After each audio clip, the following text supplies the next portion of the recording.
بسم الله الرحمن الرحيم. السلام عليكم ورحمة الله وبركاته. إن الحمد لله نحمده ونستعينه ونستغفره ونعوذ بالله من شرور أنفسنا ومن سيئات أعمالنا. من يهده الله فلا مضل له ومن يضلل فلا هادي له. وأشهد أن لا إله إلا الله وحده لا شريك له وأشهد أن محمدا عبده ورسوله.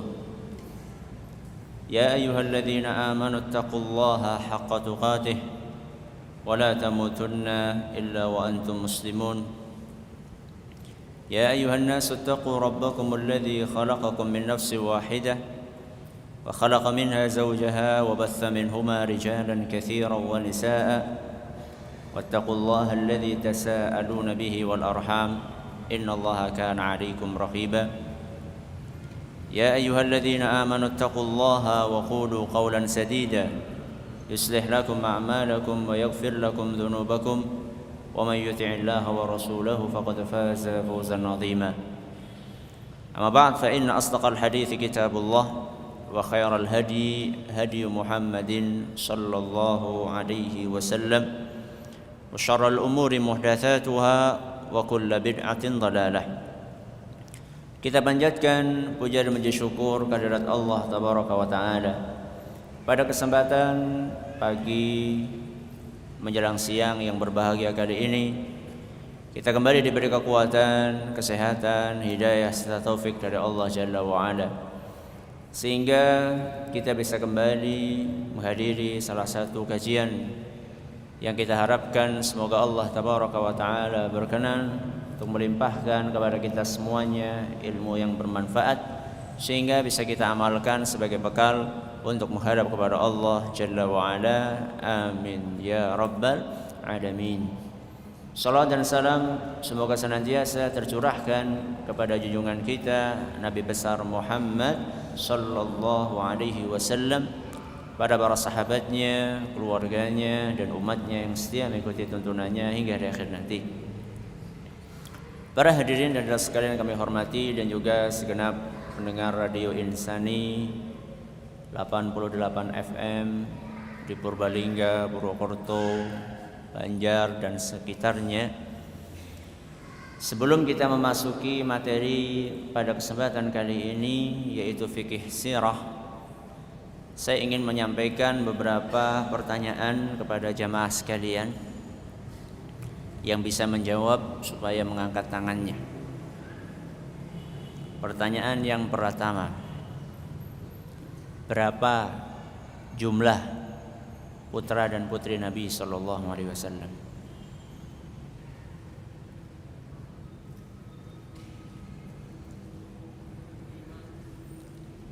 Lima, Anda belum beruntung. 6, Anda belum beruntung. 7, nanti kalau dari 1 sampai 10 akan ketemu. Betul, 7. Alhamdulillah. Dari 7 itu yang putra berapa, yang putri berapa?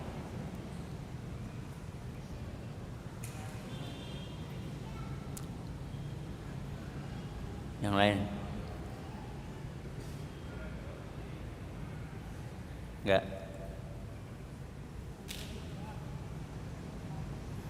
Putra 3, putri 4. Alhamdulillah benar.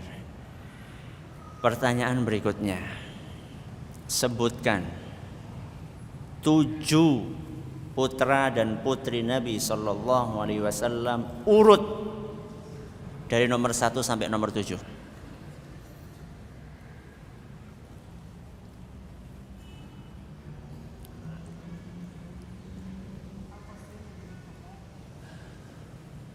Tidak apa-apa, nyontek dikit tidak apa-apa.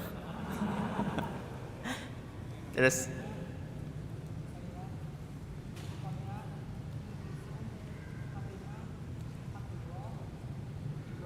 alhamdulillah. Nyontek ya. Tidak apa-apa. Yang pertama, kalau urut ya, urut. Yang pertama namanya siapa? Al-Qasim. Makanya julukan Nabi, gelar atau kunyahnya adalah Abu Al-Qasim. Yang kedua Zainab. Yang ketiga Ruqayyah. Yang keempat Ummu Kulthum. Yang kelima Fatimah. Yang keenam Abdullah. Yang ketujuh Ibrahim. Yang enggak nulis, siapa yang bisa ngulangi? Kalau nulis gampang. Yang enggak nulis, siapa yang bisa ngulangi?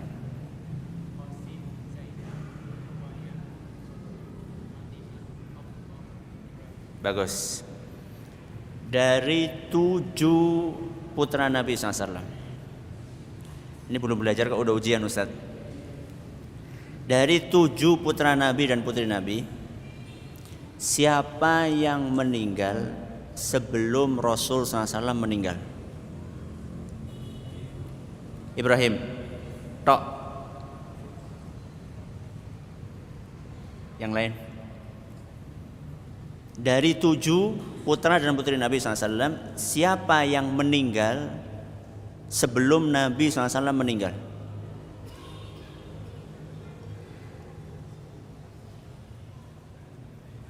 Hah? Siapa? Zainab, Ibrahim dan Zainab.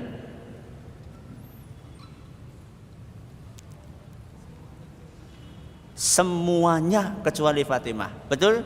Betul. Semuanya meninggal dunia sebelum Nabi SAW meninggal kecuali Fatimah. Masih ada pertanyaan? Masih ada. Dari 7 putra putri Nabi SAW, 7 itu lahir dari istri beliau yang namanya siapa?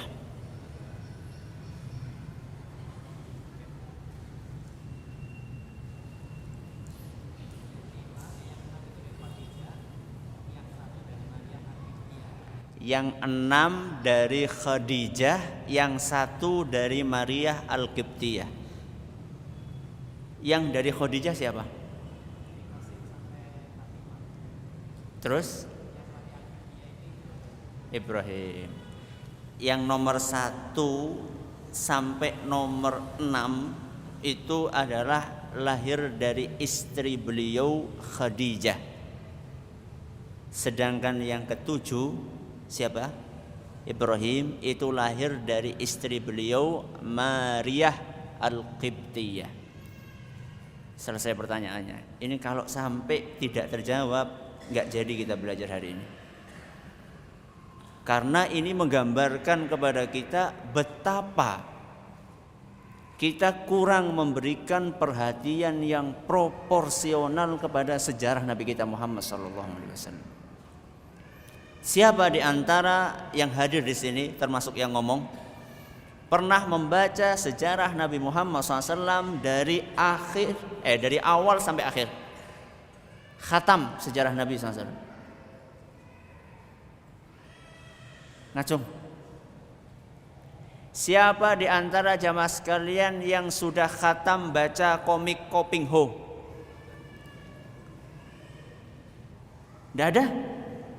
Malu ini. Kayaknya ada ini. Kata orang dulu, siapa di antara jamaah sekalian yang sudah khatam baca Api di Bukit Menoreh? Gak ada? Siapa di antara jamaah sekalian yang masih anak-anak sudah khatam Kung Fu Boy? Baik yang new maupun yang lama. Sudah ada kan? Begitulah kondisi kita jamaah sekalian di dalam mempelajari sirah Nabi kita Muhammad sallallahu alaihi wasallam. Pertama, ketika kita memberi judul fikih sirah Nabi, tentu kita perlu mengetahui terlebih dahulu apa yang dimaksud dengan sirah Nabi sallallahu alaihi wasallam. Bacanya itu bukan sirah. Nanti dikira sirah yang berarti apa? Kepala. Ini bacanya adalah sirah, ya.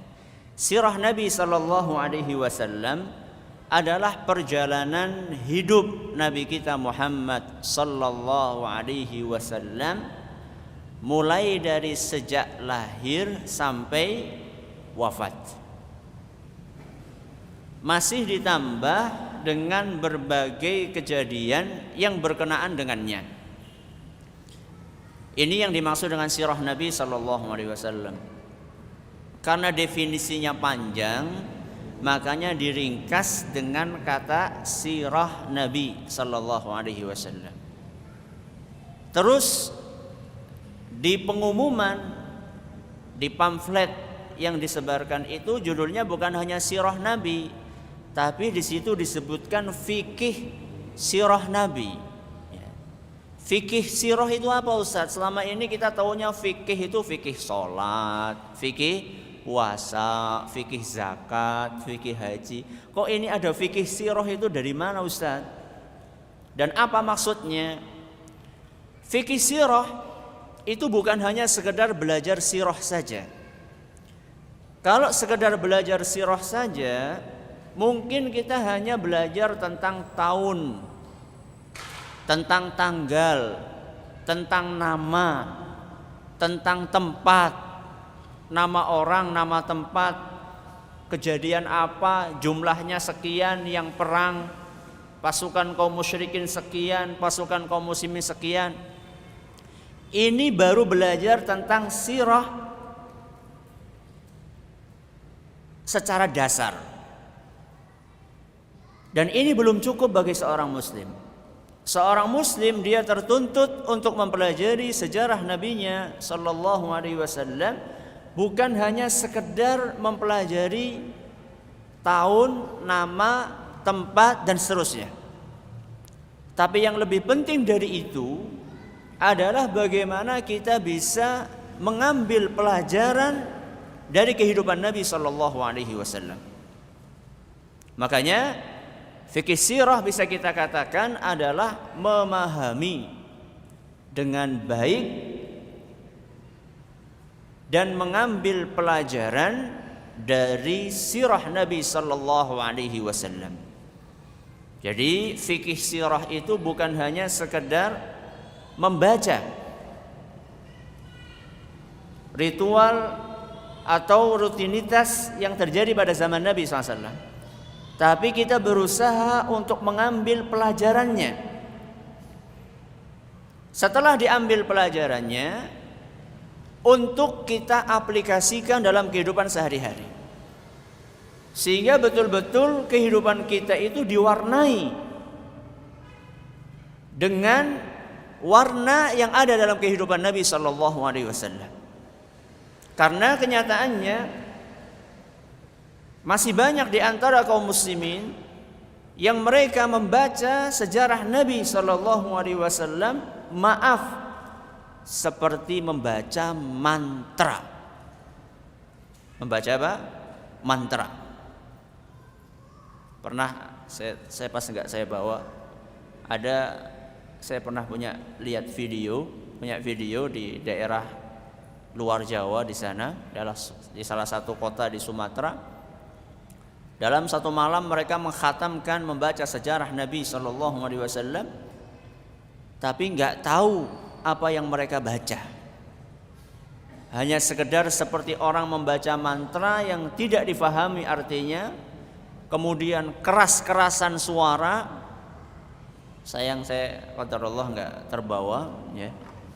Kalau terbawa itu bisa antum lihat bagaimana orang-orang itu banyak sekali di antara mereka yang membaca sejarah hanya seperti membaca mantra-mantra yang tidak difahami artinya.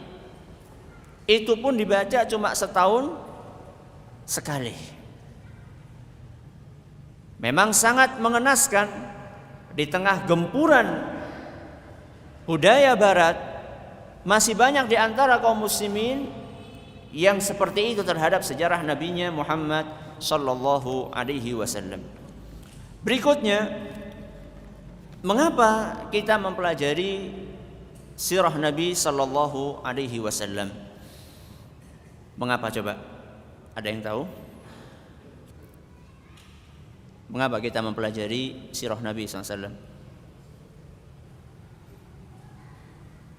Loh, antum di sini datang ke sini buat apa? Mengapa kita belajar sirah Nabi? Apa? Untuk mengikuti apa? Mengikuti jejak hidup Nabi SAW. Ada yang lain? Cuma satu saja alasannya?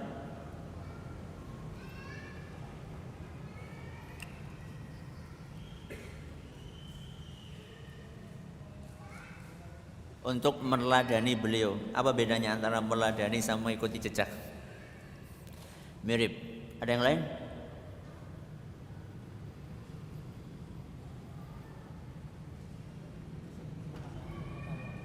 Menambah pengetahuan. Terus kalau sudah tahu, cuma untuk menambah pengetahuan saja. Yang lain?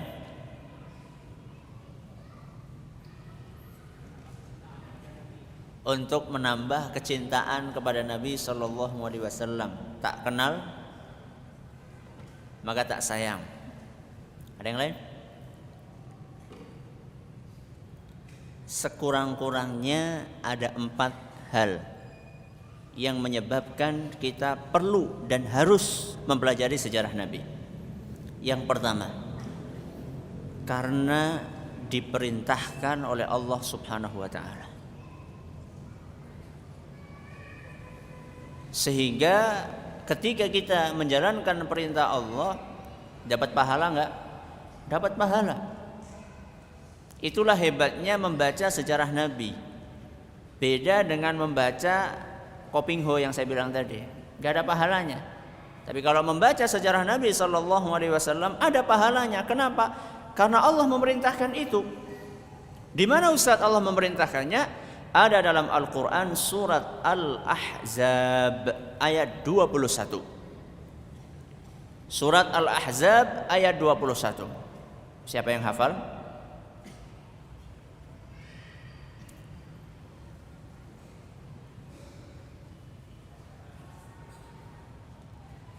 Laqad kana lakum fi Rasulillahi uswatun hasanah. Telah ada di dalam diri Nabi Sallallahu Alaihi Wasallam uswah hasanah. Apa artinya uswah hasanah? Contoh yang baik. Ini adalah isyarat perintah dari Allah Subhanahu Wa Taala supaya kita membaca sejarah nabinya, supaya kita bisa mengambil pelajaran dan teladan dari kehidupan beliau. Ini alasan yang pertama dan utama. Kenapa kita datang ke sini? Karena mentaati perintah Allah. Allah memerintahkan maka kita datang.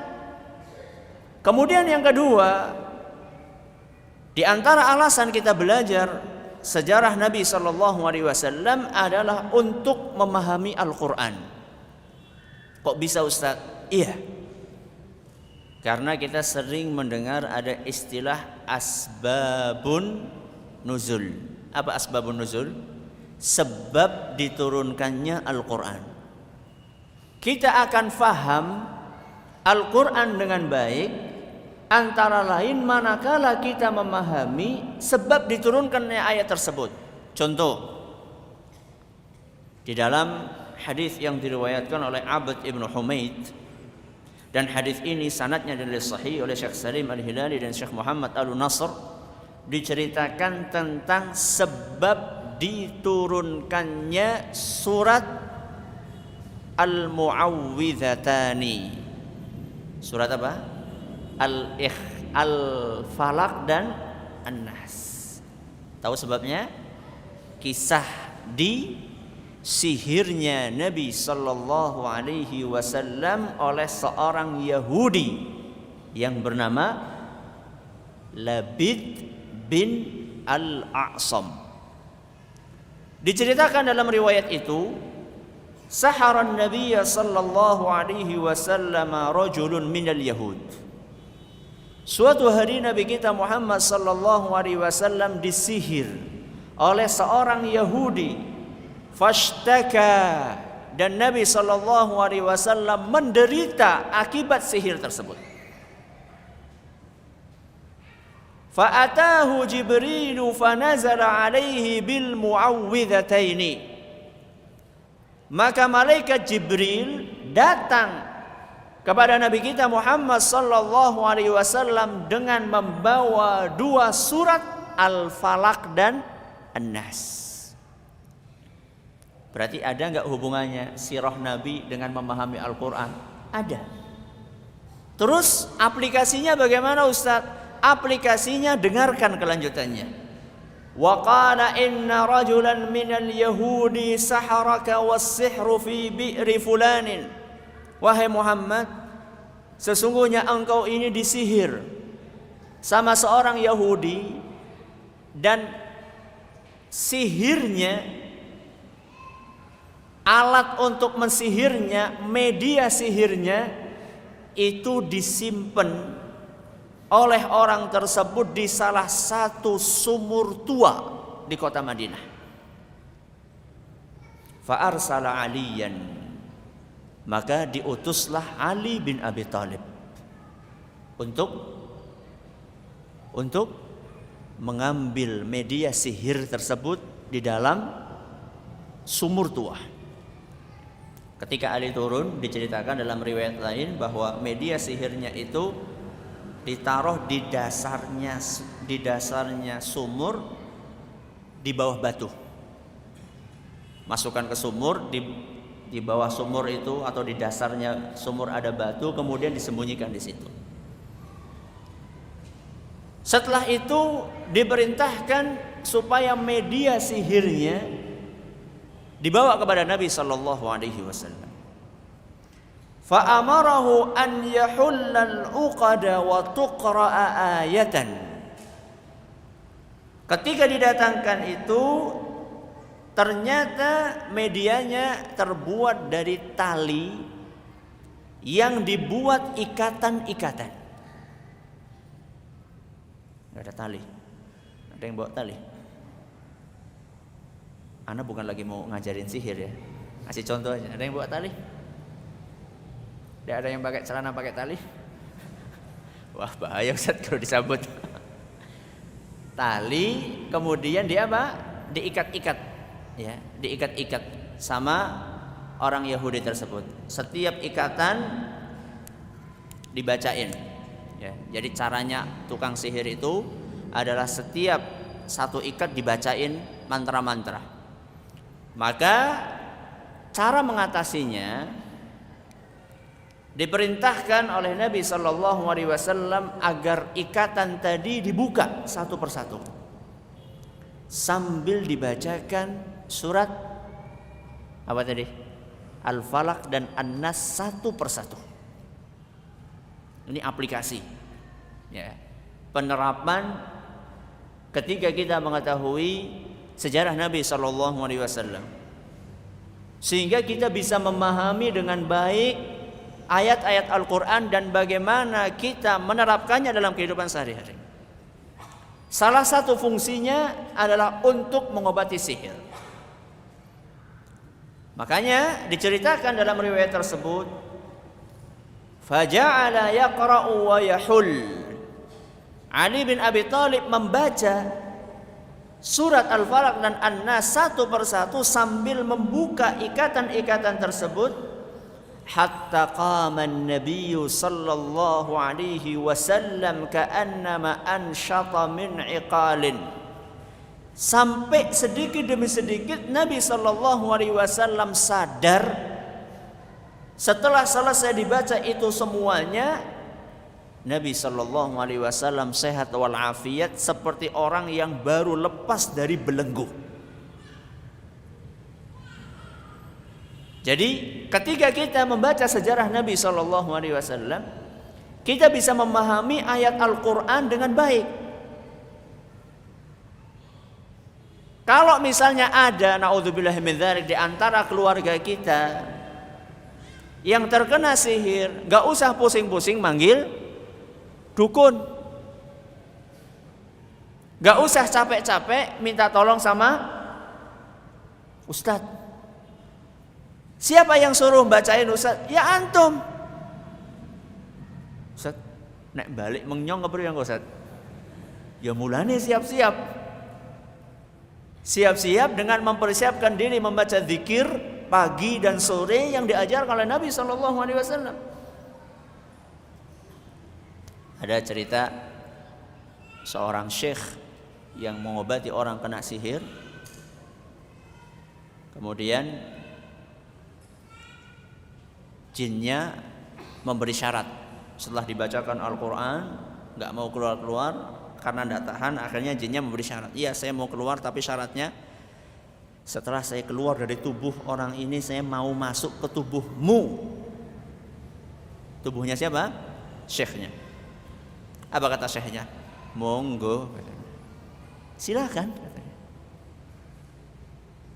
Begitu keluar mau masuk, gak jadi, nangis akhirnya. Jinnya nangis. Loh, suruh masuk malah nangis. Sudah dipersilahkan malah nangis. Gak bisa masuk saya. Loh, kenapa gak bisa masuk? Tadi pagi engkau membaca La ilaha illallah wahdahu la syarikalah lahul mulku wa lahul hamdu wa huwa ala kulli syai'in qadir 100 kali. Berapa? 100 kali. Siapa yang tadi pagi baca 100 kali? Apa? Takut riak ya? Atau malah enggak baca memang? Ya. Ini adalah sebab yang kedua. Sebab yang ketiga, mengapa kita perlu belajar sirah Nabi sallallahu alaihi wasallam adalah agar kita bisa meneladani beliau dengan baik. Agar kita bisa meneladani beliau Nabi kita Muhammad sallallahu alaihi wasallam dengan baik. Karena Nabi kita Muhammad sallallahu alaihi wasallam di dalam kehidupannya tercakup kepribadian yang sempurna. Kalau orang pengen jadi bapak yang baik, contohlah siapa? Nabi SAW. Pengen jadi anak yang baik, contohlah Nabi SAW. Pengen jadi suami yang baik, contohlah Nabi SAW. Pengen jadi tetangga yang baik, contohlah Nabi SAW. Pengen jadi pemimpin yang baik, contohlah Nabi SAW. Pengen jadi guru yang baik, contohlah Nabi SAW. Pengen jadi panglima perang yang baik, contohlah Nabi SAW. Pokoknya kalau pengen baik, contoh Nabi SAW. Kalau pengen menjadi hamba yang baik, yang punya hubungan yang baik dengan Allah, contohlah Nabi SAW. Ada sebuah buku menarik, judulnya Al-Islamu wa Nabiyul Islam. Artinya agama Islam dan nabinya orang Islam. Siapa nabinya orang Islam? Nabi kita Muhammad SAW. Ditulis oleh Syekh Muhammad bin Rizq Tarhuni.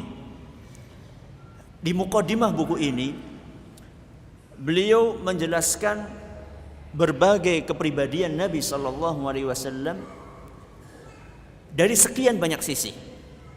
Saya akan contohkan di sini beberapa contoh. Pertama, contoh kepribadian Nabi SAW yang baik manakala berhubungan dengan Allah tabaraka wa taala.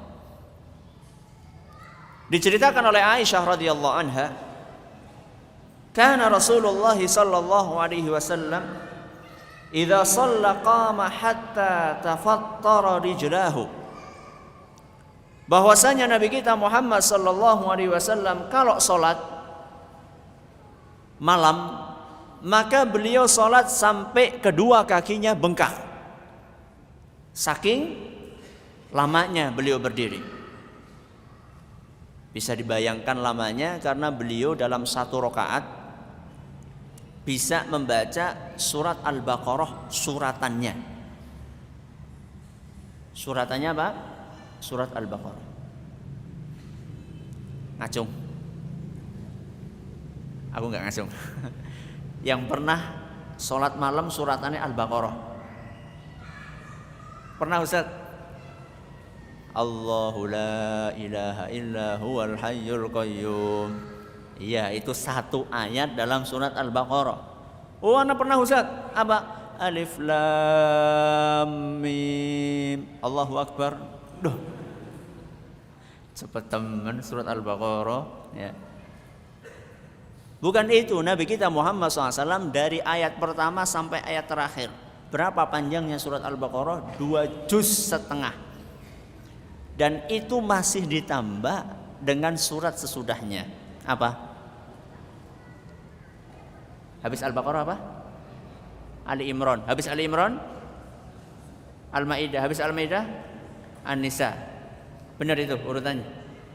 Itu dalam 2 rakaat atau 1 rakaat beliau baca suratannya itu.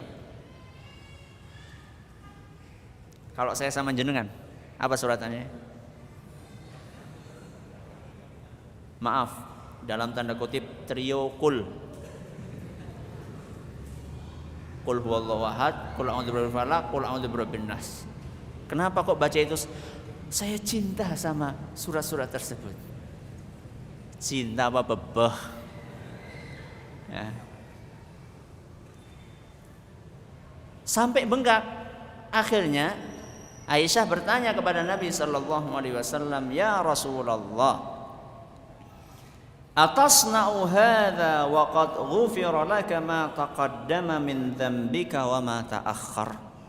Wahai Rasul, mengapa engkau melakukan seperti ini?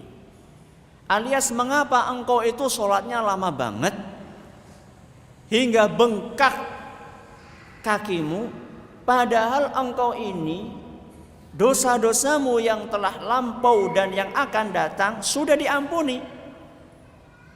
Buat apa lagi engkau seperti itu? Apalagi fungsinya, apalagi manfaatnya? Padahal engkau itu sudah diampuni dosa-dosamu yang terdahulu dan yang akan datang.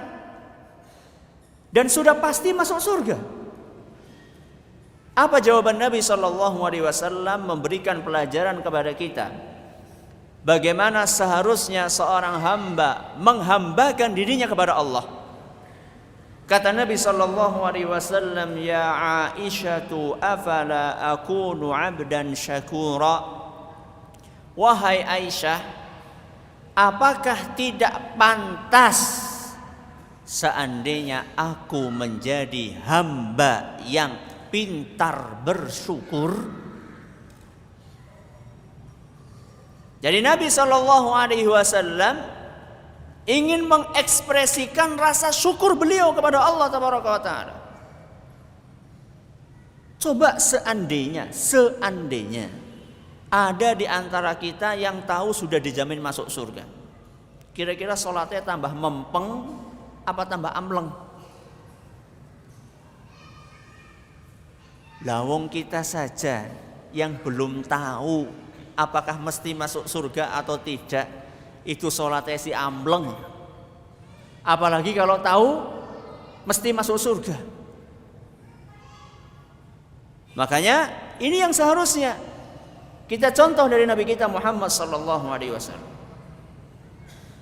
Ketika kita membaca sejarah Nabi SAW, kita jadi bisa meneladani beliau dengan baik. Bagaimana supaya saya kayak Nabi SAW atau meneladani beliau di dalam masalah hubungannya dengan Allah Tabaraka wa Ta'ala. Sisi yang lain, contoh sebagai da'i. Apa artinya da'i? Orang yang ngajak kepada ajaran Islam. Nabi SAW memberikan contoh bagaimana menjadi seorang da'i yang baik. Antara lain ketika beliau SAW mengorbankan hartanya untuk memberikan hidayah kepada orang yang lain. Diceritakan dalam Sahih Muslim bagaimana Nabi SAW berjuang mengajak seorang tokoh pembesar musyrikin saat itu yang bernama Safwan bin Umayyah. Siapa namanya? Safwan bin Umayyah. Safwan bin Umayyah adalah seorang tokoh besar Dan kalau ini masuk Islam, diharapkan nanti di belakangnya akan banyak orang yang masuk dalam agama Islam. Akhirnya Nabi SAW melakukan pendekatan materi. Dikasihlah Safwan bin Umayyah 100 ekor unta. Berapa? 100 ekor unta. Kalau 1 ekor unta harganya seperti sapi. Sapi berapa? Berapa? 14. Ben gampang ngitungnya ya, 10 bae ya. Misalnya sapi harganya 10 juta misal, ya. Berarti kali 100 berapa? Berapa? 100 kali 10 juta berapa? 1000 juta. 1 miliar. Kasih berapa? 1 miliar. Coba di sini angkat tangan siapa yang pernah ngajak orang ngasih segitu? Tidak ada? Ya sudahlah, nggak usah 1 miliar, 100 juta aja lah. 100 juta kok aja Ustaz? Nggak ada? Ya udah saya turunkan 10 juta. Nggak ada juga? 1 juta? Nggak ada? 1.000? 1.000 perak? 1 miliar dikeluarkan oleh Nabi kita Muhammad SAW untuk mengajak orang mau memeluk agama Islam. Setelah dikasih 100 ekor unta, belum mau masuk Islam. Belum mau masuk Islam.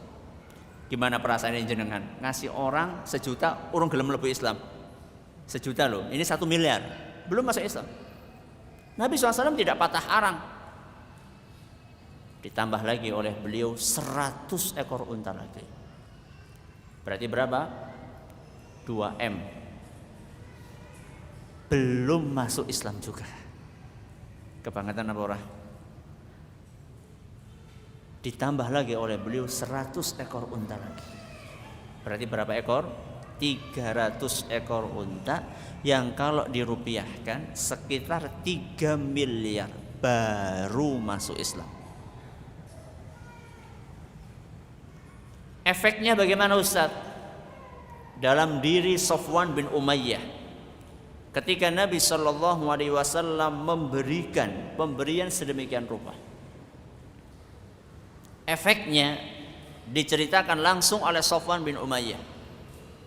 Kata beliau, wallahi laqad a'tani Rasulullah sallallahu alaihi wasallam ma a'tani wa innahu la abghadun nasi ilai. Demi Allah, kata dia, ketika saya dikasih oleh Nabi sallallahu alaihi wasallam onta tersebut pertama kali, Nabi adalah manusia yang paling saya benci di muka bumi. Nabi adalah manusia yang paling dibenci oleh Safwan bin Umayyah. Ketika dikasih 100, fama bariha yu'tini hatta innahu la ahabbun nasi ilayya. Ketika ditambah 100 berubah menjadi manusia yang paling saya cintai di muka bumi. Luar biasa, dari paling dibenci berubah menjadi paling dicintai. Dengan apa? Dengan pendekatan. Bahkan kadang-kadang Nabi SAW mengajak orang sampai diberi dengan kambing sebanyak ma baina jabalain, 1 lembah. Nek cara dewek jan sealun-alun. Kalau alun-alun depan itu dikasih kambing berapa isinya? Pernah ada yang punya kambing sealun-alun? Dikasihkan semuanya sama 1 orang. Akhirnya orang tersebut lari terbirit-birit pulang ke kaumnya. Ya kaum aslimu, wahai kaumku, masuk Islam. Inna Muhammadan yu'ti ata'an ma yakhshal faqr. Sesungguhnya Nabi kita Muhammad sallallahu alaihi wasallam memberi hadiah seperti orang yang tidak pernah takut miskin. Kalau kita ngasih kan mikir-mikir kan, jadi duit 1 juta, arep infak 1000 be mikir, wah 1000, engko ya dadi ora 1 juta maning. Engko dadine pira? 900, 90, 1000 ya ora marem. Ini berarti kita memberi masih takut miskin. Ini teladan Nabi SAW sebagai seorang apa? Dai. Kalau dulu Nabi SAW dakwah ngasih, ya. Kalau sekarang yang dakwah malah dikasih. Ya. Kalau dulu Nabi kita Muhammad SAW ngeluarin duit beliau banyak-banyak. Kalau sekarang dakwah dijadikan sebagai mata pencaharian. Ya. Meladani Nabi SAW sebagai seorang dai. Yang lainnya, bagaimana meneladani beliau sallallahu alaihi wasallam sebagai seorang guru. Pak Guru, ada enggak Pak Guru di sini? Pak Guru dan Bu Guru. Kalau mau menjadi guru yang baik, contohlah Nabi kita Muhammad sallallahu alaihi wasallam. Ada buku bagus lagi dipinjam, bahasa Arab, judulnya Al-Muallimul Awwal. Diterbitkan dalam edisi Indonesia, judulnya Beginilah Seharusnya Menjadi Guru. Beginilah seharusnya menjadi guru. Dikarang oleh seorang penulis namanya Fuad Asy-Syalhub. Fuad Asy-Syalhub. Di situ dijelaskan bagaimana Nabi SAW menjadi guru yang baik. Saya bawakan contoh, salah satu contoh bagaimana Nabi SAW menjadi guru yang baik. Diceritakan oleh seorang sahabat yang bernama Muawiyah ibnul Hakam. Siapa nama sahabatnya? Muawiyah ibnul Hakam. Kata beliau, "Baina ana usalli ma'a Rasulillah sallallahu alaihi wasallam." Ketika aku lagi sholat beserta Nabi sallallahu alaihi wasallam, lagi makmum. Idz 'atasa rajulun minal qaum. Tengah-tengah sholat tiba-tiba ada di antara salah satu jamaah yang bersin. Faqultu, maka aku pun menyahut, membalas, yarhamukallah. Lagi apa? Lagi sholat. Baru belajar etika menjawab orang yang bersin. Tengah-tengah sholat, Muawiyah bin Al-Hakam ini ada yang bersin. Maka dia pun menjawab, yarhamukallah. Faramanil qaum bi absarihim. Orang semasjid semuanya nengok ke saya. Muawiyah ini jengkel. Kata beliau, ada apa ngeliat-ngeliat saya? Ini lagi apa? Lagi sholat. Carane wong Banyumas, apa deleng-deleng. Sudah mengucapkan yarhamukallahnya keras, diliatin sama orang, malah tambah ngomong. Alhamdulillah para sahabat tidak terpancing. Kalau terpancing kan bubar kabeh. Ana deleng-deleng, gue lo aja ngomong kayak gue ya bubar kabeh engko salate. Ya, jangan sampai ada orang sholat tahu-tahu imamnya ada yang kentut satu dut, yang sampai yang ngomong sholat kok ngentut, yang sampai yang lagi sholat gue aja pada ngomong, imamnya lagi jamaah pada ribut, bubar kabeh sholatnya. Alhamdulillah para sahabat nggak seperti itu. Ketika melihat Muawiyah tambah menjadi-jadi, Muawiyah ibnul Hakam, akhirnya para sahabat itu yadribuna bi afkhadhihim. Mereka ngasih isyarat dengan menepukkan tangan di pahanya. Maksudnya supaya apa? Meneng, diem. Akhirnya Muawiyah diem. Setelah selesai sholat, Muawiyah bercerita, Fabi abi huwa wa ummi ma ra'aitu mu'alliman qablahu wala ba'dahu ahsana ta'liman minhu. Kata Muawiyah, demi Allah, saya belum pernah melihat ada guru yang lebih baik dibandingkan Nabi SAW sebelum ini dan sesudah ini. Artinya sebelum kejadian ini maupun sesudahnya, tidak pernah saya melihat ada guru sebaik Nabi Muhammad SAW. Fa wallahi ma kaharani wala darabani wala syatamani. Demi Allah, Nabi SAW tidak membentakku, tidak memukulku, tidak menghardikku.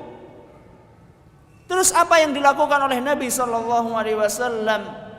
Beliau hanya mengatakan, inna hadhihi salata la yasluhu fiha syai'un min kalamin nas. Wahai Muawiyah, di dalam solat itu tidak boleh ngomong. Obrolan biasa itu tidak boleh dalam solat. Innama huwa tasbihu wa takbiru wa qiraatul Qur'an. Salat itu di dalamnya hanya boleh bertasbih, bertakbir dan membaca Al-Qur'an. Titik, selesai. Coba bayangkan kalau misalnya kejadian itu di sini.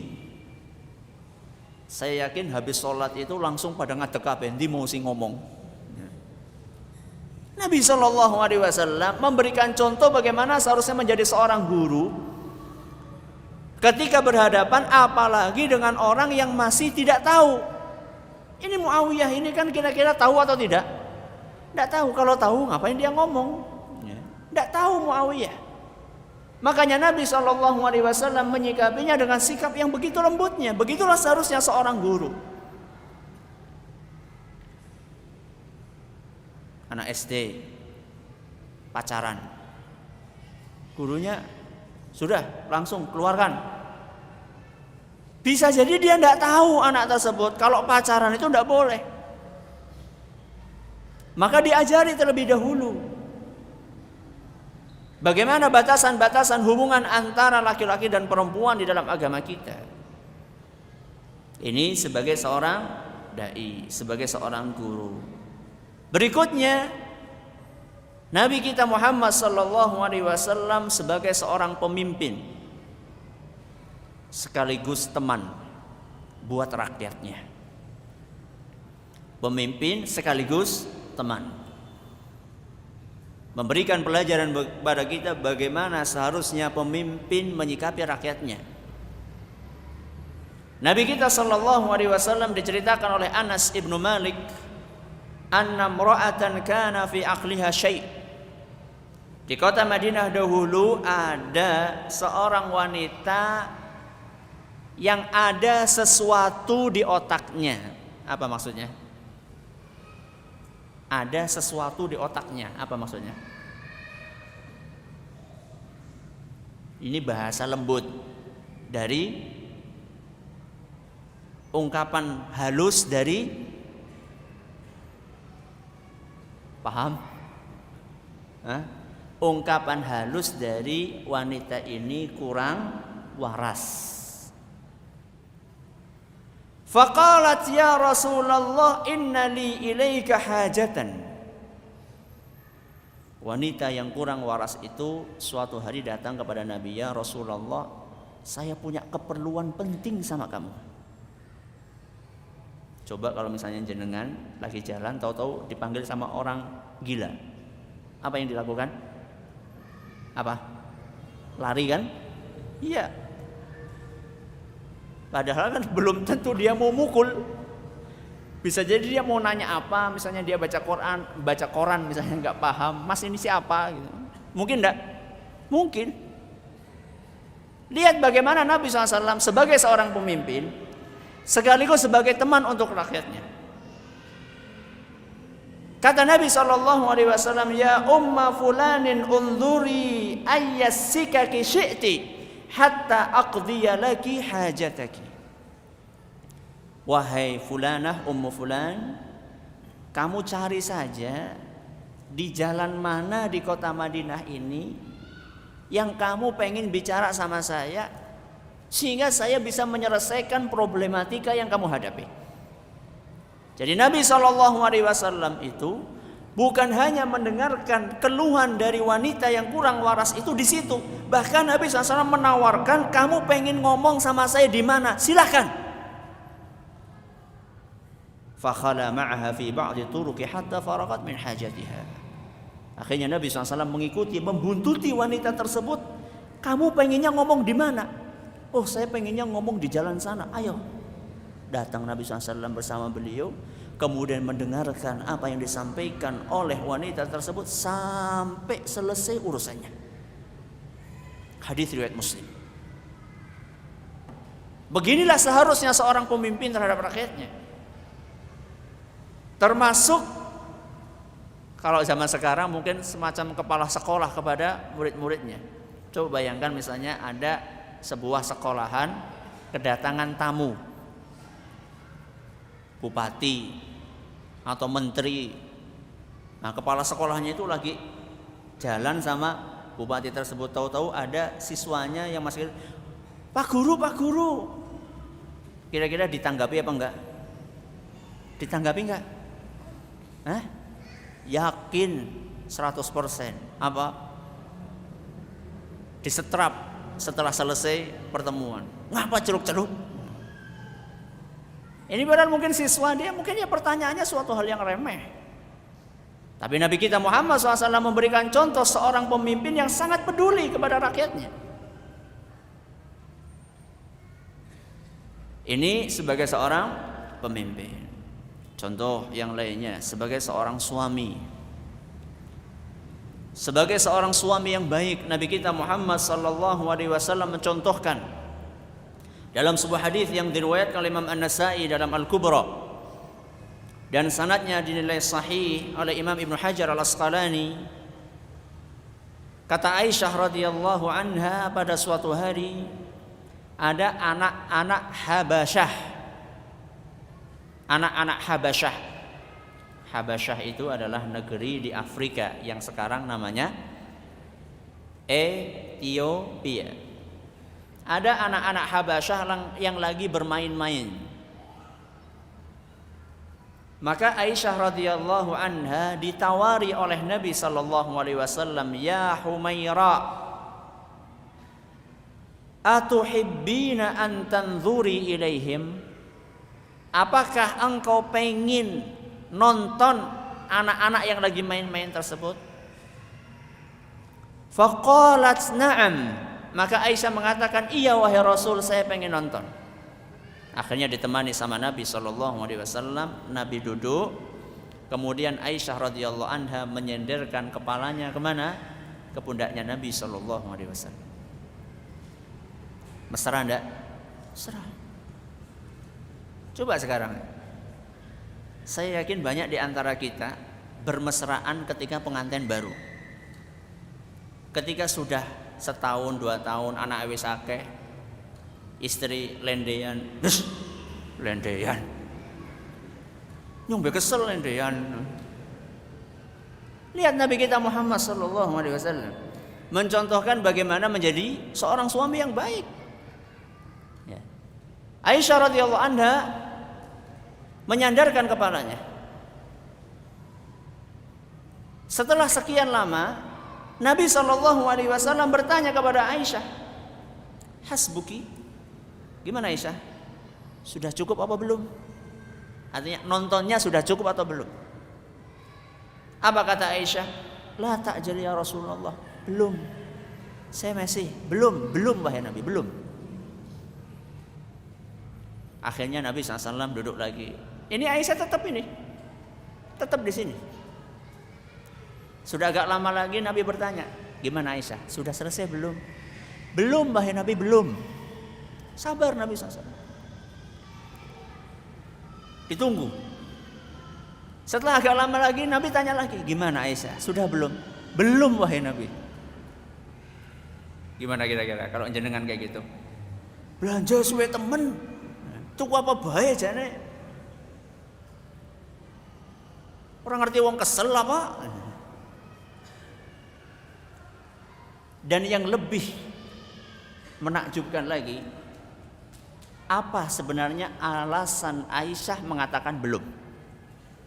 Apakah Aisyah itu begitu asyiknya melihat anak-anak yang lagi bermain? Sebagaimana bermainnya anak-anak ini yang nggak tahu bapak dan ibunya di mana.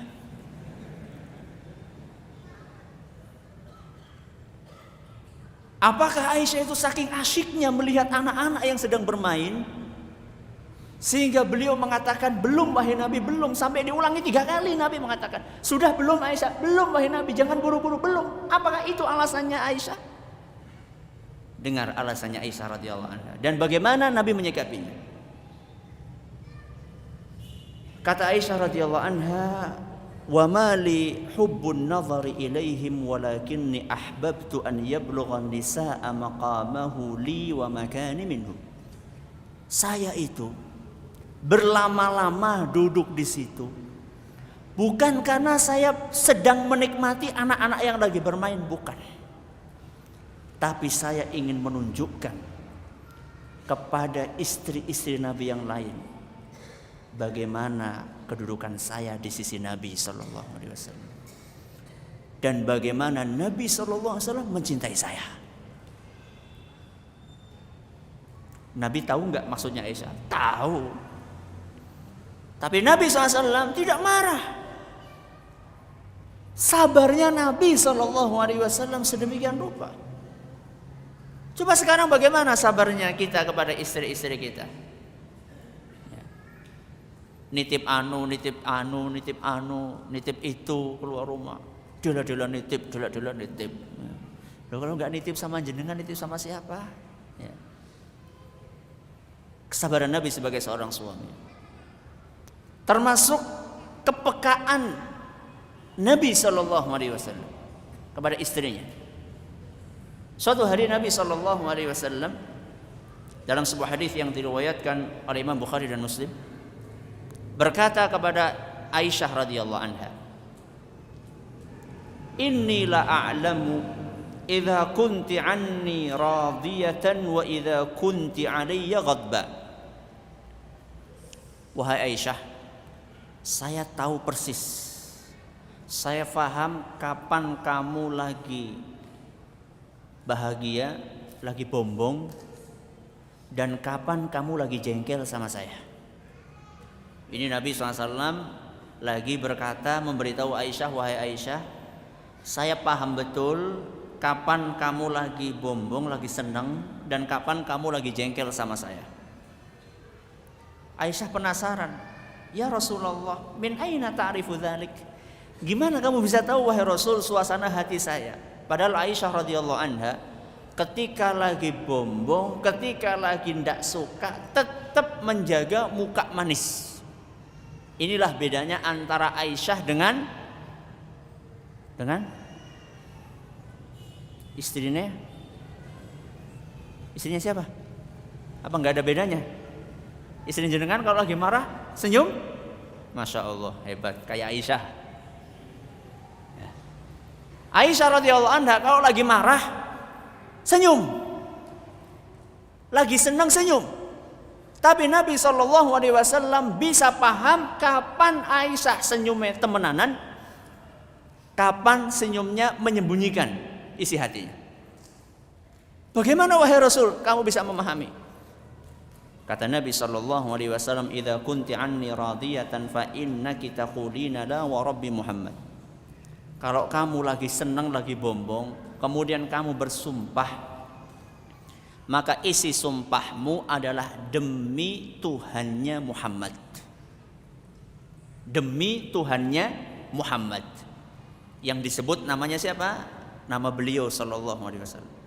Terus kalau saya lagi jengkel gimana wahai Rasul? Kalau kamu lagi jengkel, kamu bersumpah ngomongnya demi Tuhannya Ibrahim alaihissalam. Bukan Tuhannya Muhammad, Tuhannya siapa? Ibrahim. Jengkel nggak mau menyebutkan namanya Nabi Muhammad SAW, yang disebutkan namanya Nabi Ibrahim. Tuhannya Nabi Ibrahim sama Tuhannya Nabi Muhammad sama nggak?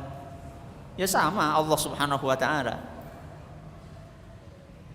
Kata Aisyah, wallahi ajal ya Rasulullah, benar wahai Rasul, tepat Tepat sekali wahai Rasul apa yang kamu katakan. Ya Rasulullah, ma ahjuru illa ismaka.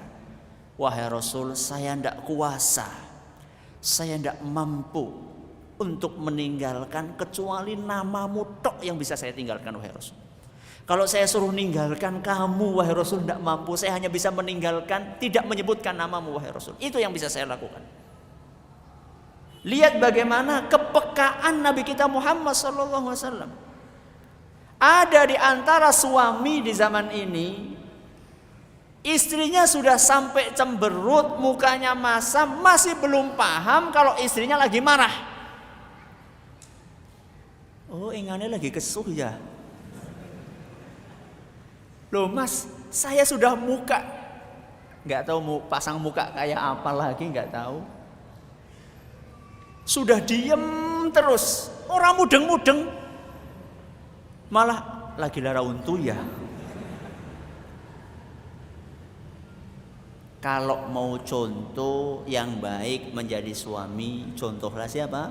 Rasulullah Sallallahu Alaihi Wasallam. Sebagai seorang bapak, banyak sekali contohnya. Nabi SAW ketika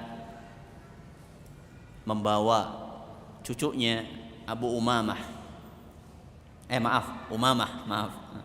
cucunya Umamah. Nabi SAW membawa sholat. Diceritakan bahwa beliau Sallallahu Alaihi Wasallam membawa cucunya Umamah ke masjid. Ketika sholat oleh beliau, ketika berdiri digendong sama beliau. Ketika akan rukuk diletakkan lagi. Ketika akan sujud dipegangi, ketika akan bangkit lagi diangkat lagi, digendong oleh Nabi SAW. Perhatian yang luar biasa kepada putra-putri dan cucu-cucunya. Bedakan dengan orang tua di zaman kita ini.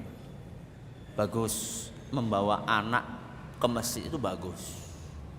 Membawa anak ngaji itu bagus. Tapi mbok yao, jangan dibiarkan seperti ini. Ini tidak sesuai dengan tuntunan Rasul Sallallahu Alaihi Wasallam. Ya. Alhamdulillah saya nggak nyuruh supaya ngacung bapaknya ini. Besok-besok jangan diulangi seperti ini. Karena hampir setiap kali pengajian, masjid ini menjadi tempat untuk maraton, untuk lomba lari. Ya, alhamdulillah nggak ada yang bawa bola tadi. Nabi Shallallahu Alaihi Wasallam perhatian kepada anaknya. Perhatian Nabi kepada anaknya bukan hanya dengan membawa anak itu ke masjid, tapi juga memperhatikan anak tersebut. Dan sebelum berangkat ke masjid sudah diajari. Wah, masa Ustaz nggak boleh bawa anak? Bukan nggak boleh, diajari dulu sebelum berangkat ke masjid. Apa etikanya berada di dalam masjid? Banyak di antara kita modalnya modal bonek. Apa bonek? Bondo nekat. Nah, yang penting wis bisa melaku ya ke masjid bae. Penting orang ngompol. Bukan sing penting orang ngompol, sing penting aja berbegi kancane itu. Ya orang ngompol tidak, iya bagus, gak ngompol. Masih tambah lagi, jangan mengganggu yang lainnya. Saya saja kadang-kadang kalau ceramah kayak gini ada anak-anak lari itu langsung buyar itu kadang-kadang itu. Mau ngomong apa bagi ya pelajaran. Ya. Kalau mau jadi bapak yang baik, orang tua yang baik, contohlah Nabi kita Muhammad Sallallahu Alaihi Wasallam. Kasih sayang beliau kepada anak-anaknya. Diceritakan bahwa Nabi Sallallahu Alaihi Wasallam itu mencium Hasan dan Husain, memeluknya, mendekapnya. Banyak di antara para orang tua di zaman kita ini yang mencium anaknya itu mungkin tidak pernah. Dia pikir dengan seperti itu tuh akan kelihatan jantannya, laki banget gitu. Jadi dipikir kalau jalan anaknya dibiarin di belakang, jalannya bapak, wah, dipikirnya kalau kayak gitu tuh menjadi betul-betul laki-laki sejati gitu ya. Enggak. Nabi SAW mencontohkan sebagaimana diceritakan dalam sebuah hadis yang diriwayatkan oleh Imam Bukhari dan Muslim. Kisah ini diceritakan oleh Abu Hurairah radhiyallahu anhu bahwa Nabi SAW suatu hari mencium Al-Hasan bin Ali, cucunya. Dan saat itu ada seorang sahabat di samping beliau namanya Al-Aqra' bin Habis. Al-Aqra' bin Habis lagi duduk di samping beliau. Ketika melihat Nabi SAW mencium anak kecil, yaitu cucunya, maka Al-Aqra' berkomentar, "Ya Rasulullah, inna li 'asharatan minal waladi ma qabbaltu minhum ahadan." Wahai Rasul, saya ini, kata Al-Aqra', punya anak 10. Satu pun gak pernah saya cium. Satu pun gak pernah saya cium. Jadi dia ini mungkin ingin menunjukkan bahwa ini loh, laki-laki yang jantan tuh seperti ini. Apa komentar Nabi sallallahu alaihi wasallam? Fa nadhara ilaihi Rasulullah sallallahu alaihi wasallam thumma qala, maka Nabi sallallahu alaihi wasallam memandang Al-Aqra' bin Habis, kemudian beliau bersabda, "Man la yarham la yurham." Barang siapa yang tidak menyayangi tidak akan disayangi. Tidak akan disayang oleh siapa? Oleh Rasulullah, oleh Allah Subhanahu wa taala. Yang keempat, mengapa kita belajar sirah Nabi sallallahu alaihi wasallam?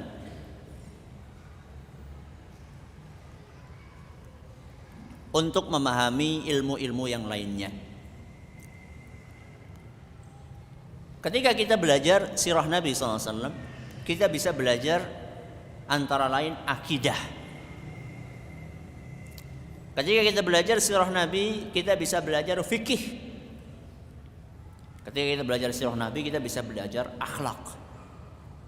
Jadi ketika kita belajar sirah Nabi, dari situ kita bisa masuk ke dalam berbagai ilmu yang lainnya. Ini kalau belajarnya fikih sirah, artinya betul-betul dikaji dengan dalam. Dan ini yang kita harapkan, insya Allah kita akan berusaha seperti itu, semampu yang bisa kita lakukan. Akidah misalnya, ketika kita belajar sirah Nabi tentang detik-detik akhir hidup Nabi sallallahu alaihi wasallam, dalam hadis riwayat Bukhari, Aisyah radhiyallahu anha bercerita, "Lamma nazala bi Rasulillah sallallahu alaihi wasallam tafiqa yatrahu khamisatan lahu ala wajhihi." Ketika Nabi sallallahu alaihi wasallam dalam keadaan sekarat menjelang wafatnya, untuk mengurangi rasa sakit dan rasa panas, maka beliau sallallahu alaihi wasallam mencelupkan kain, kemudian oleh beliau digunakan untuk mengompres kepalanya. Di tengah-tengah beliau melakukan itu, beliau bersabda, "La'natullahi 'alal yahudi wan nasara." Semoga Allah Subhanahu wa taala melaknat Yahudi dan Nasrani. Ittakhadhu qubur anbiya'ihim masajid. Karena mereka telah menjadikan kuburan-kuburan nabinya sebagai tempat salat. Apa pelajaran akidah yang bisa diambil?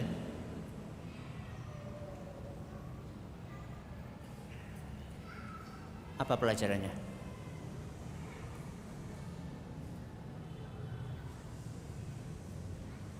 Pas? Adakah pelajaran akidah di sini? Ada. Apa? Dilarang sholat hadap kuburan. Apa itu akidah? Akidahnya di mana? Akidahnya adalah bagaimana Nabi Shallallahu Alaihi Wasallam menutup pintu rapat-rapat setiap jalan yang mengantarkan kepada kesyirikan. Di mana Ustaz syiriknya? Lawang orang sholat itu kan sholatnya lillahi ta'ala Ustaz, bukan untuk kuburan tersebut. Iya, hari ini seperti itu.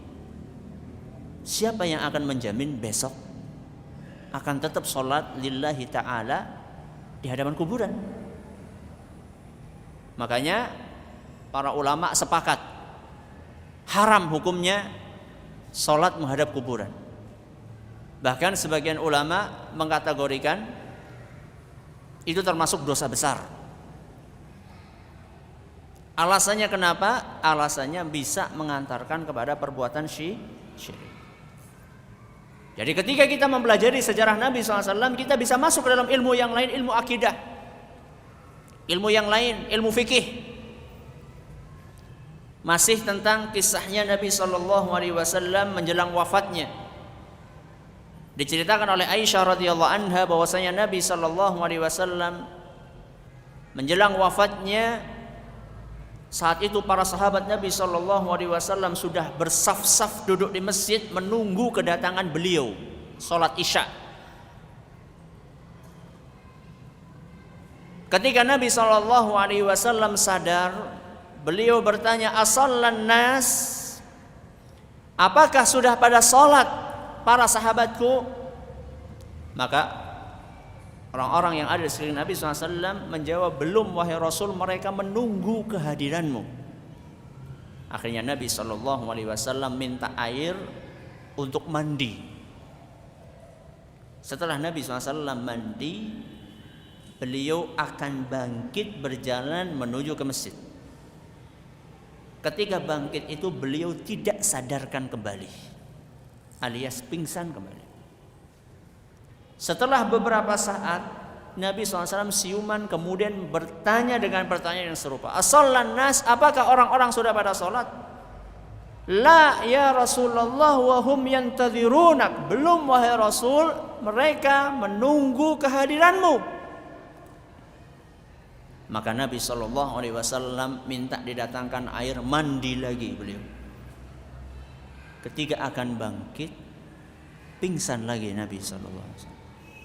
Sampai 3 kali beliau mandi lagi, baru kemudian memerintahkan Abu Bakar untuk sholat mengimami para sahabat. Ini kisah diriwayatkan oleh Imam Bukhari. Ada pelajaran fikihnya di sini? Ada pelajaran fikihnya di sini? Ada? Ada apa enggak? Pertanyaannya ada atau tidak? Ada. Siapa yang ngomong ada tadi? Apa? Apa? Wudu. Mandi. Apa? Kalau mau sholat mandi. Bagus. Disyariatkan kalau orang habis pingsan mau sholat, disyariatkan apa? Mandi. Bukan hanya sekedar apa? Wudu saja kalau mampu ya. Ini adalah beberapa hal yang mendorong kita untuk belajar sirah Nabi SAW, dan masih banyak yang lainnya. Kenapa kita belajar sirah Nabi SAW? Saya kira ini cukup untuk memotivasi kita agar bisa bersemangat mempelajari sirah Nabi SAW. Dan insya Allah mulai pertemuan yang akan datang kita akan mengkaji mulai dari awal sampai entah, kalau selama kita masih diberi umur dan kesempatan serta kekuatan oleh Allah Tabaraka wa Ta'ala. Wallahu ta'ala a'la wa a'lam. Silakan kalau ada yang mau bertanya.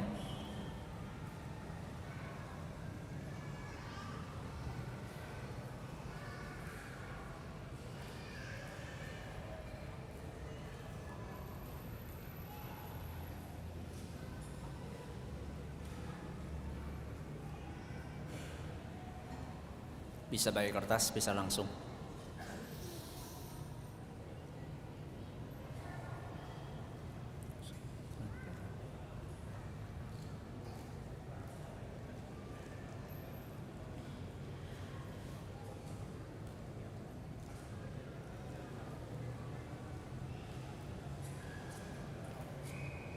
Coba agak keras sedikit. Apa?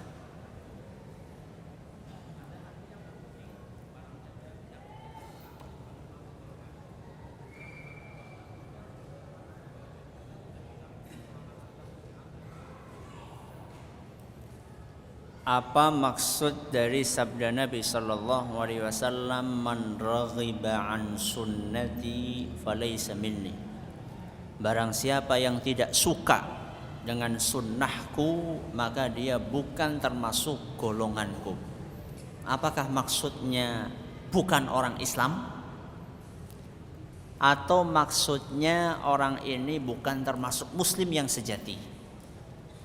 Tergantung sunnah mana yang tidak disukainya. Kalau misalnya berkaitan dengan masalah-masalah prinsip akidah, tidak suka dalam arti tidak suka ini tergantung tidak sukanya, tidak suka karena tidak suka ini sebagai ajaran Nabi atau tidak suka secara tabiat manusia. Kalau secara tabiat manusia, ya siapa sih di antara manusia yang mau dibebani dengan sekian beban banyak? Asal dia itu mentaati perintah Nabi sallallahu alaihi wasallam, walaupun agak terasa berat, ini insya Allah masih termasuk muslim, walaupun kurang sempurna seperti keislamannya orang-orang yang sempurna. Namun seandainya dia membencinya itu membenci ajarannya, membenci ajaran Nabi, misalnya sholat dibenci sebagai sebuah ajaran, maka ini bisa teranggap tidak termasuk muslim lagi. Kecuali kalau misalnya dia itu tidak tahu dan belum diajari oleh orang yang tahu. Itu maksud dari man raghiba an sunnati falaysa minni. Dan hadis ini diucapkan oleh Nabi sallallahu alaihi wasallam ketika ada 3 orang sahabat yang datang kepada salah satu dari istri Nabi, bertanya kepada beliau tentang bagaimana ibadahnya Nabi sallallahu alaihi wasallam ketika di rumah. Ka'annahum taqalluha. Ketika mendengarkan apa yang disampaikan oleh istri Nabi, mereka menganggap seakan-akan tidak cukup kami seperti itu, karena Nabi itu sudah diampuni dosa-dosanya, sedangkan kami masih banyak dosa, maka kami harus lebih banyak ibadahnya dibandingkan Nabi. Maka salah satu di antara 3 orang itu mengatakan, amma ana fa asumu wa la uftir. Mulai hari ini saya akan puasa terus dan tidak akan pernah buka puasa. Kemudian orang yang kedua, la atazawwajun nisa, saya tidak akan nikah. Kemudian yang ketiga, saya akan sholat terus dan gak akan tidur. Masing-masing berusaha untuk mengamalkan amalan yang dia kuat melebihi apa yang dipraktikkan oleh Nabi SAW.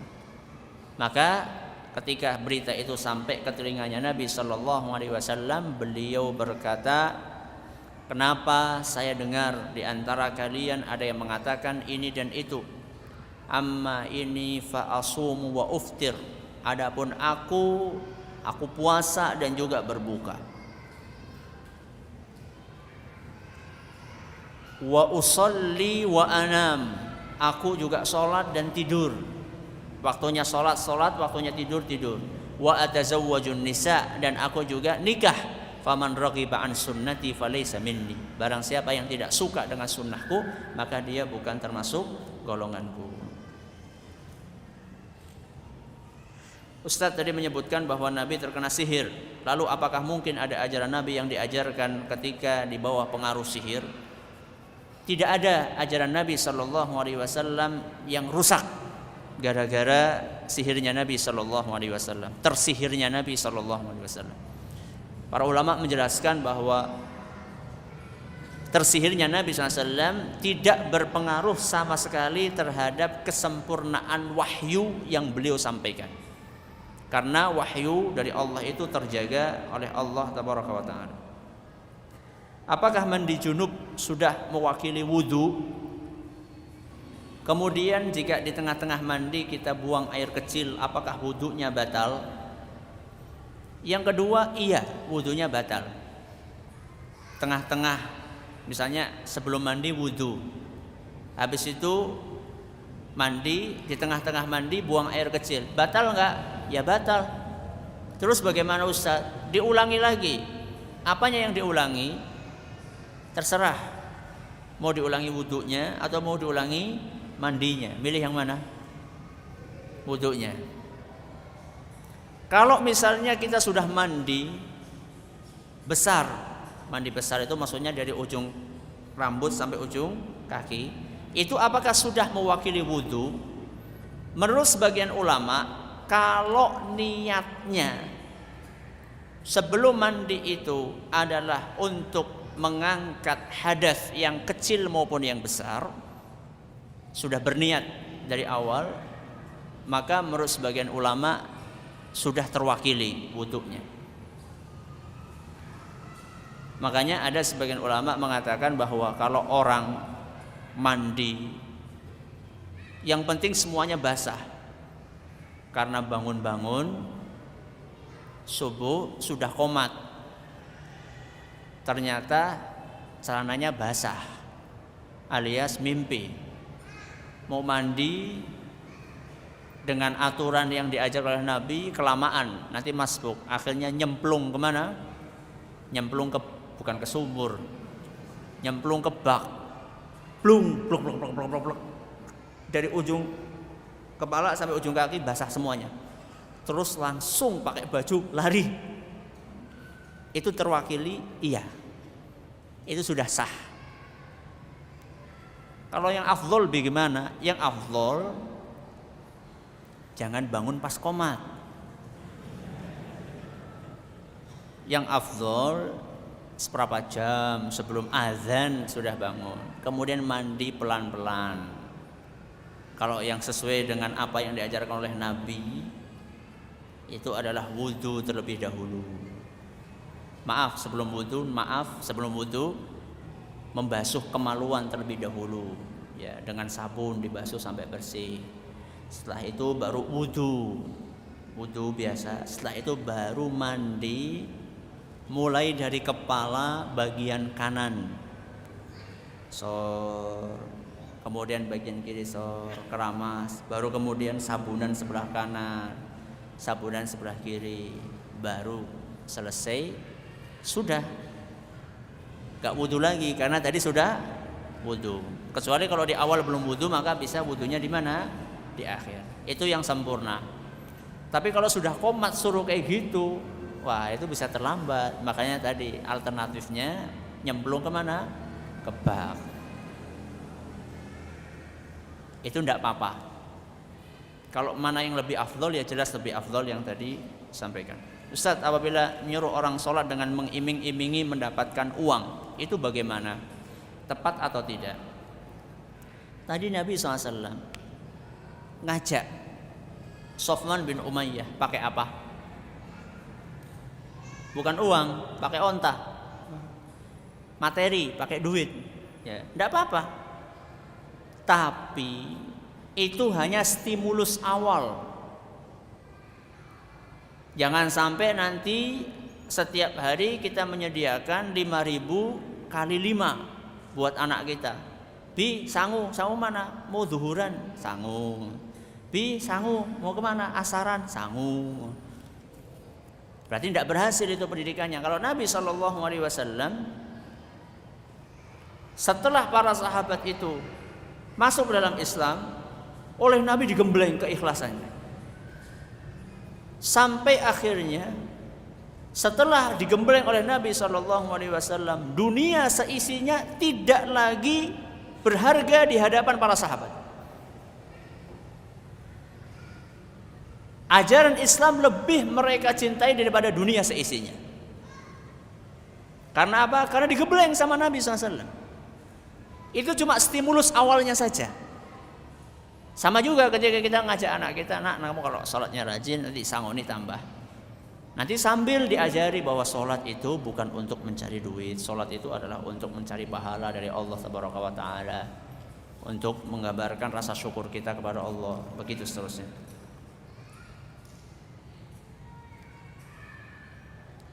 Kenapa Nabi kok bisa terkena sihir padahal beliau tentunya sudah zikir pagi dan petang? Siapa bilang kalau zikir pagi dan petang enggak kena sihir? Itu adalah janji dari Allah Subhanahu wa Ta'ala. Terkadang Allah Subhanahu wa Ta'ala menghendaki sesuatu agar diambil hikmahnya. Apa hikmahnya Ustaz? Nabi terkena sihir. Hikmahnya di antaranya adalah untuk menjelaskan bahwa beliau adalah manusia biasa. Hikmah yang lainnya adalah untuk mengajarkan bagaimana cara mengobati orang yang kena sihir. Hikmah yang lainnya apa? Hikmah yang lainnya adalah untuk menjelaskan bahwasannya kita hanya bisa berusaha. Adapun yang menentukan hasil akhirnya adalah siapa? Allah. Sehingga kita tidak tergantung kepada usaha kita, tapi kita tergantungnya kepada siapa? Allah Subhanahu wa Ta'ala. Jadi ketika kita berzikir, bukan kita membawa nyong wis zikir masa hak ana wong bisa karo nyong. Kalau seperti ini berarti sombong. Kalau orang yang seperti ini, jadi sangat kemungkinan kalau ada di antara kita yang seperti itu, sangat kemungkinan kita bisa terkena dari sihir tersebut. Ustaz, kalau misalnya zikir tidak zikir sama-sama punya peluang terkena sihir, lah mendingan dijawab, mendingan zikir apa enggak zikir? Alhamdulillah.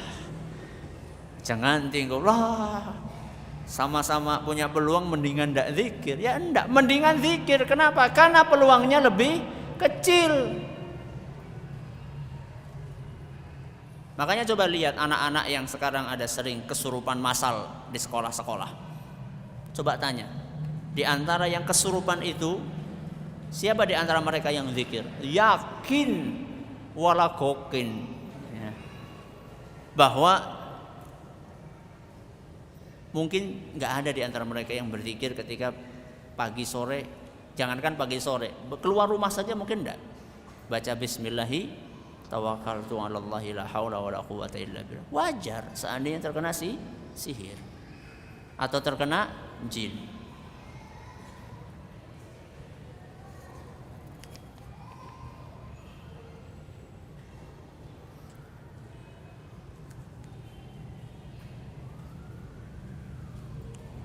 Allah Ta'ala a'la wa alam. Sampai di sini pengajian kita pada kesempatan kali ini. Terima kasih atas perhatiannya. Mohon maaf atas segala kurangnya. Kita tutup dengan baca Subhanakallahumma wa bihamdika asyhadu an la ilaha illa anta astaghfiruka wa atubu ilaik. Assalamualaikum warahmatullahi wabarakatuh.